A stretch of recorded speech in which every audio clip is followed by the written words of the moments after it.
Et salut, c'est Nico de VTT Plaisir. Aujourd'hui, une petite vidéo sur l'entretien et le stockage de votre poche à eau.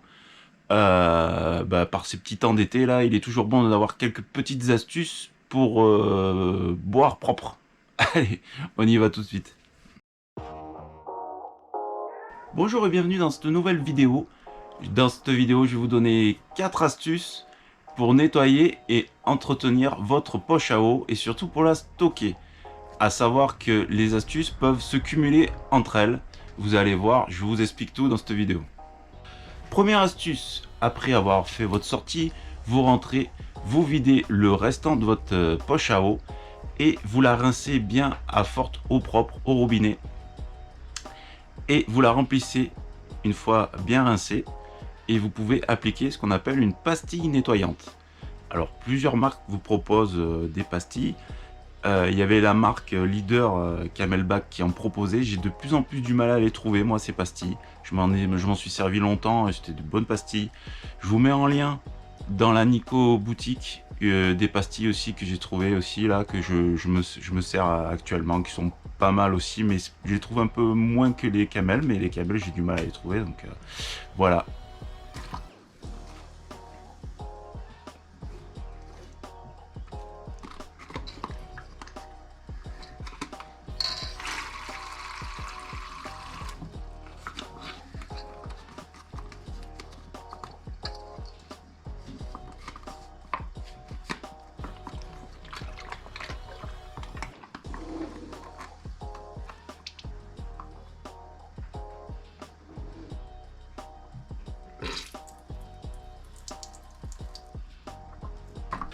Deuxième astuce, alors là ça va être plus l'astuce un peu de grand-mère. Alors toujours pareil, vous rentrez de votre sortie, vous videz bien l'excédent, quoi, le restant pardon.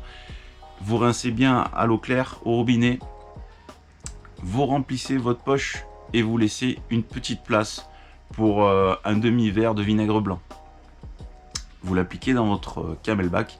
À noter que c'est une bonne astuce aussi et c'est même mieux pour les bidons, pour ceux qui ont des bananes et qui portent leur bidon, ou alors que vous avez un bidon au cadre. Ça marche super bien pour les bidons, ça. Pour la poche, ça marche bien aussi. Le problème du vinaigre blanc, c'est que ça a tendance à laisser un goût.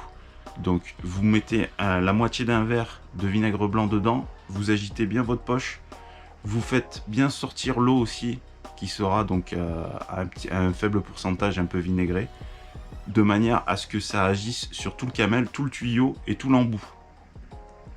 Vous laissez agir, moi en général je faisais ça, je laissais agir la nuit. Et le lendemain, vous videz et vous rincez. Mais par contre, rincez bien, surtout si vous n'aimez pas le vinaigre. Rincez, rincez, rincez. En général, le goût s'en va, surtout si vous appliquez un type de boisson énergétique ou comme moi, si vous mettez du sirop dans votre camel, ça coupe le goût, faut pas croire. Mais il y a toujours peut-être un risque de léger goût. Donc rincez bien. Troisième astuce pour nettoyer sa poche, et là c'est la plus contraignante, c'est d'investir dans un kit de nettoyage. Là pareil, vous en avez trouvé un, je vous ai mis le lien dans la Nico boutique, pareil si vous voulez aller voir. La plus contraignante, pourquoi? Parce que vous avez tout un kit de brosse et de goupillons, type goupillons de nettoyage de biberon de bébé.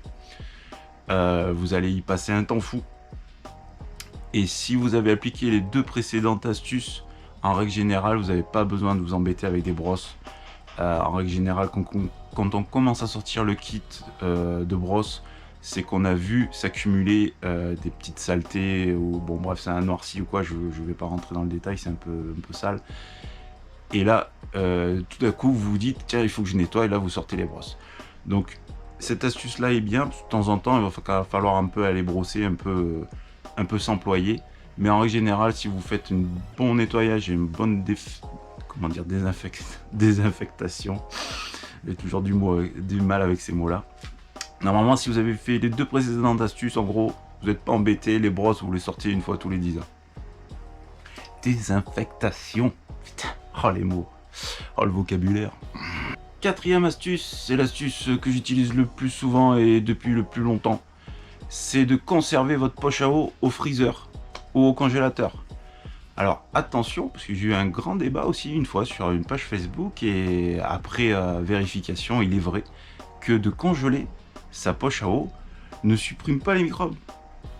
attention, ça ne supprime pas, ça les arrête. Ils arrêtent de proliférer, c'est tout. Donc, faites attention à ça. C'est pour ça que moi, je cumule 2 des 4 astuces que je viens de vous donner, c'est-à-dire la conserver au freezer. Bon, bien avant, je l'ai bien rincé à pleine eau, hein, comme c'est valable pour les 4 astuces. Hein. Vous rentrez, vous videz et vous rincez, vous rincez, vous rincez. Le tube aussi, hein, c'est pas que la poche qu'on nettoie, c'est le tube avec l'embout. Hein, on ouvre bien l'embout, on le passe bien sous le jet du robinet. Et une fois que tout ça c'est fait, on la vide bien, voire vous l'essuyez bien.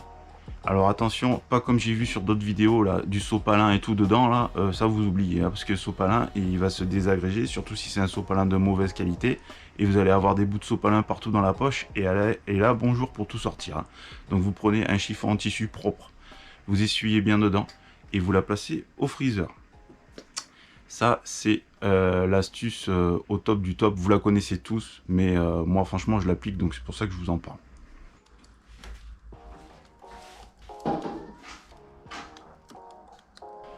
Ce que je fais moi, c'est que je cumule la première astuce avec la 4e astuce.